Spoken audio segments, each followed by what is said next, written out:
اس کا بہت عرصے سے انتظار تھا. اب ناسا کی چاند پر واپسی کی آخرکار ایک تاریخ طے ہو گئی ہے.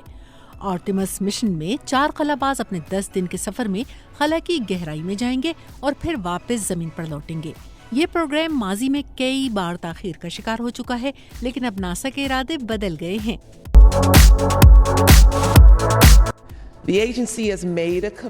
ایجنسی نے یہ عہد کیا ہے کہ آرٹیمس کے لانچ میں اپریل 2026 سے زیادہ تاخیر نہیں ہوگی.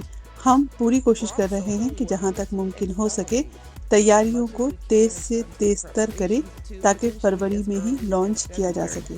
خلاباز ناسا کے بڑے راکٹ اسپیس لانچ سسٹم پر روانہ ہوں گے. یہ 98 میٹر بلند ہے. یہ 40,000 کلومیٹر فی گھنٹہ تک کی رفتار حاصل کرنے کی صلاحیت رکھتا ہے.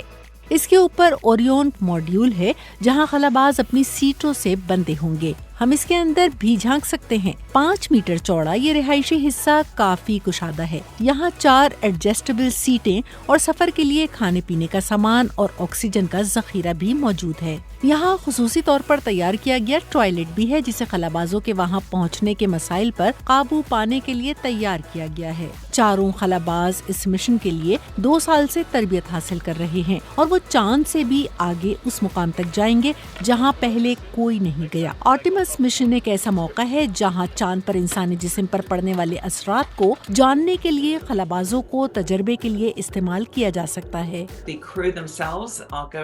عملہ اپنے خون کے نمونے فراہم کرے گا اور ہم ان کے اپنے ہی ٹشوز اگا سکیں گے.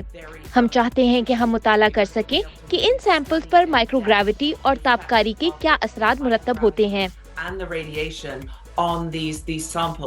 یہ آرٹیمس مشن مستقبل میں چاند پر لینڈنگ اور وہاں ایک اسٹیشن کے قیام کی راہ ہموار کرتا ہے. چین کا بھی منصوبہ ہے کہ وہ 2030 تک اپنے خلاباز وہاں پہنچا دے گا. ناسا تسلیم کرتا ہے کہ یہ ایک اسپیس ریس ہے اور ایک ایسی ریس جو تیزی سے گرم ہو رہی ہے.